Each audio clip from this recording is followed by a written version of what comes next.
حساسيبهم بريزيدنت جنرال تادس ورده كاب افلوچو گمرخ وጻይ كيلا متياشن گمد زرگح خات شكركار دو بيلكا مفتاشن كلكلي كبل تمالي گمبت 25 2017 عام تمرت صحفو علاو دبدب ببدرج زول حلافصتان سراحن نتتزاز كتغبرت حساسيبولام نوتت بيت مزاجات بايل ببختم متفطيروم زلو كيلاتات ننصان زيتگدب منقساس شغطاتن فرياتن سفي انقفات مخانم እዚ ድማ በኩል መዳይ ንግድን ኢንቨስትመንትን መንግስታት በፍላይ ኣብ ስራዕ መንግስታት ንግድን ኢኮኖሚን ክልልና ዝሳተፉ ነጋዶ ኣምጻትን ላእኽትን ኮሚሽን ጉምሩክ ትካላት ትራንስፖርት ዝበሉ ኣካላት ሰፊሕ ቅሬታ ዘቕርቡልን ኮታት ሕጋው ዘይተገደበን ዕንቅፋት ዘይብሉ ዝውውር ንግዲ ኣብ ምፍጣር ሓዝውን ሽግረሎ ዝበለ ደብዳቤ ፕሬዝዳንት ጀነራል ታደሰ ወረደም በመሰረቱ ኬላ ምጥያሽ ዝካል ከም ክልል ዝምልከቶ ናይ ጸጥታ ኣካል ስራሕቲ ጸጥታ ምኽባር እንተድል ወይ ድማ ከመሰራርሓ በሃገር ደረጃ ከም ግምሩክ ዝበለ በፌደራል ዝፍቀድ ኮይኑ ካብ ዝወጻ ዝኾነ ይኹን ኣካል ኬላ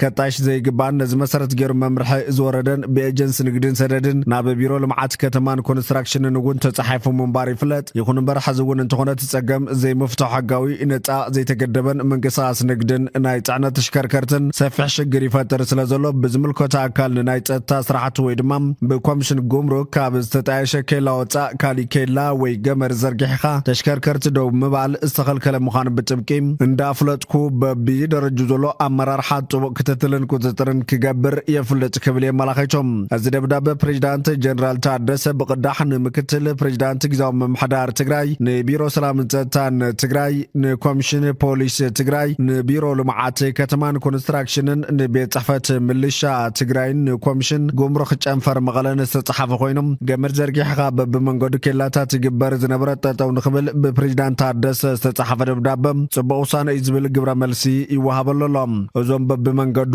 ዝነበሩ ኬላታት በዋናነት ንገበናት ዘቃልዕ ብፍላይ ብላዕሊ ተሽከርከርቲ ዝተፈላልዩ ጽዕንቶታት ዝበጽሑ ዝነበሩ ኢሉውን ዋና መፈጸምቲ ድሌት ውሕዳት ኣዘዝትዮም ነይሮም ካብ ጉንበት 25 ጀሚሩ ኬላ ዝበሃል ጠጠው ንኽብል ተወሲነሎ ተባሂሎም